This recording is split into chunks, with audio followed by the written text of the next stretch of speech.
Muy bien, vamos con la pregunta número 22 del tipo ICFES para la institución educativa Faltriquera. En un país se construye una planta de energía nuclear con el fin de satisfacer las necesidades energéticas. Las primeras pruebas muestran que la planta presenta fugas de radiación, lo cual puede ser nocivo para las personas que habitan cerca de esta. Además, el costo de la planta ha superado los valores presupuestados inicialmente, lo cual ha originado descontento en los habitantes próximos a la zona. Teniendo en cuenta la información anterior, ojo con la pregunta. Uno se puede enredar pensando varios aspectos que vienen en el encabezado. ¿Cuál de las siguientes preguntas de investigación puede responderse desde el campo de las ciencias naturales? A. ¿Cómo encontrar un punto de equilibrio entre los procesos de compra de materiales y construcción de la planta? Entonces, eso se resuelve desde el punto de vista económico. ¿Qué costo tiene tratar los síntomas que sufren las personas que estuvieron en contacto con la radiación? Si fuesen los síntomas, podría servir, pero aquí dice qué costo.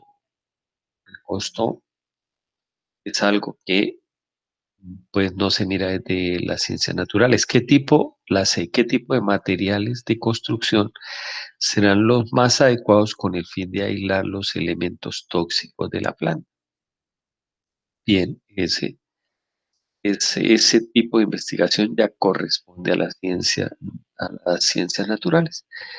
¿Y cuáles son los factores que producen descontento en las personas que se encuentran cerca de la nueva planta de energía?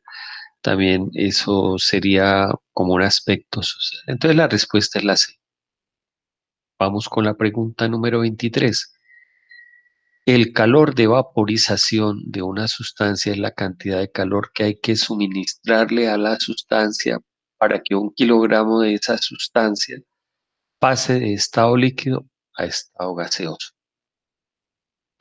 Entonces, repito, esto es clave. El calor de vaporización de una sustancia es la cantidad de calor que hay que suministrarle a la sustancia para que 1 kilogramo de esa sustancia pase de estado líquido a estado gaseoso. ¿Qué significa? Que yo he hecho 1 kilogramo de agua, ¿qué calor habrá que suministrarle a ese kilogramo, que es 1 litro de agua, para que lo echo en la olla, lo pongo en el fogón para que se evapore totalmente? Esa es la idea. Dice, un estudiante realizó un experimento para calcular el calor de vaporización del agua. Entonces, puso en una estufa un recipiente con 800 gramos de agua a 100 grados centígrados. Es decir, a 100 grados el agua hierve. Después de que el agua hirvió durante 4 minutos, volvió a medir la masa del agua y obtuvo 700 gramos, o sea que se evaporaron 100 gramos. Nosotros esta pregunta la vamos a trabajar en gramos, no en kilogramos. También midió su temperatura, la cual continuaba siendo 100 grados centígrados. El agua hirviendo mantiene esa temperatura constante. El estudiante afirma, dice, esta información es suficiente para estimar el calor de vaporización del agua. Él está seguro que con los datos que tomó de la temperatura y los 100 gramos, dice, ya con eso puedo averiguar el calor de vaporización. Teniendo en cuenta la información anterior, se puede calcular el calor de vaporización del agua con los resultados del experimento. Entonces, repito, el muchacho dice, con la masa del agua y sabiendo que el agua hirve a los 100 grados centígrados, listo, no necesito más. Bueno, antes de que analicemos eh, los ítems, no se puede porque se desconoce el calor suministrado por la estufa. No se puede porque no se dio un cambio de temperatura. Sí se puede porque la temperatura de ebullición es una constante de sí se puede porque se conoce la variación de masa. Entonces vamos a aclarar algunos conceptos y venimos y revisamos el ejercicio. Entonces me robé un video de otro profesor. En este video y aquí a este lado muestro la gráfica de lo que está ocurriendo en el video. Entonces tomamos hielo a temperatura por debajo de 0 °C.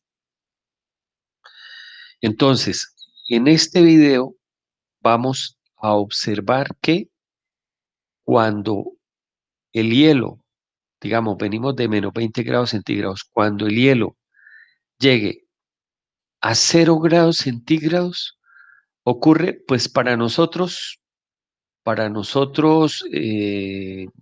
digamos, podría sonar normal, pero aunque se esté suministrando calor, la temperatura permanece constante durante un tiempito.